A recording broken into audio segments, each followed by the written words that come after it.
আমরা বাসায় বসে নামাজ পড়লেও ফেসবুকে এসে ঠিকই সমালোচনাটা করি। আসলে এটা বলেছি আমি এই পোস্টটা দেখার জন্য পরে আর কি।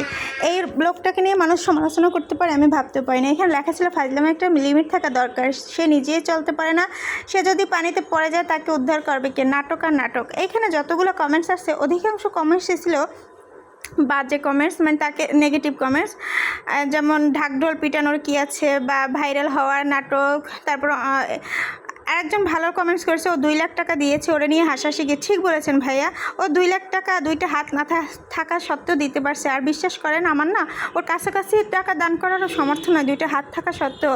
তো কেন আমরা ওকে নিয়ে কমেন্টস করেছি? হ্যাঁ, অনেকেই বলতে পারেন যে দান খয়রাত দেখাই দেওয়া উচিত না বা তো ওনার ইনকাম সোর্সটা কি একবার ভেবে দেখেছেন আপনারা? ওনার ইনকাম সোর্সই তো ভাইরাল হয়ে।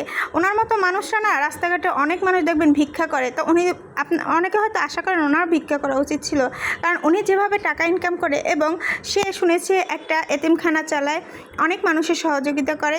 সে যদি ভাইরাল হয়ে 2টা টাকা ইনকাম করে মানুষের সহযোগিতা করতে পারে, তাইলে আমরা কেন তাকে নিয়ে বাজে কমেন্টস করি? একটা লোক লেখছে পিটা শালারে, মানে কী ধরনের কমেন্টস চিন্তা করেন। যাই হোক, এখানে বাজে কমেন্টসের শেষ নেই, কমেন্টস পড়তে গেলে এত সময় পাবো না।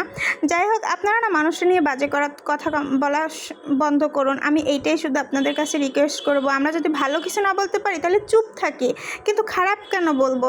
কারণ আমার কথা হলো যে আপনারা এক একজন এক একভাবে ইনকাম করেন। কেউ ব্যবসা করে, কেউ চাকরি করে, কিন্তু সে ইনকাম করে সোশ্যাল মিডিয়া থেকে। সে নিজের সংসার চালায়, সে 5 জন মানুষের দেখাশোনা করে, একটা এতিমখানা চালায়। তো আমি তো ভাই কিছুই করতে পারি না। আমি নিজের কথাই বলি, আমি 2টা বাচ্চা সামলানো, সংসার সামলানো ছাড়া কিছুই করতে পারি না। চাকরিজীবী মানুষকে আমি সম্মান করি, প্রত্যেকটা মানুষকেই। তো যেহেতু তার সোশ্যাল মিডিয়া থেকে ইনকাম সোর্স, তাই সে এভাবেই ইনকাম করে হয়তো দান করার সামর্থ্য হয়েছে। নাইলে তো তার দান করার সামর্থ্য তো দূরে থাক, তার নিজের চলার সামর্থ্য হওয়ার কথা ছিল না। তাই আমি হয়তো এখানে যারা কমেন্টস করেছে প্রত্যেকেই দান খয়রাত করেছেন। আমি কাউকে ছোটো করার জন্য বলতেছি না, কিন্তু আপনাদের মেন্টালিটি চেঞ্জ করার জন্য বলতেছি। আমার কথা যদি কোনো ভুল হয় আমাকেও ক্ষমা করে দেবেন। আর যদি আপনাদের মধ্যে একটু সুবুদ্ধি হয় তাহলে ভালো কমেন্টস করা শিখুন। আসসালামু আলাইকুম।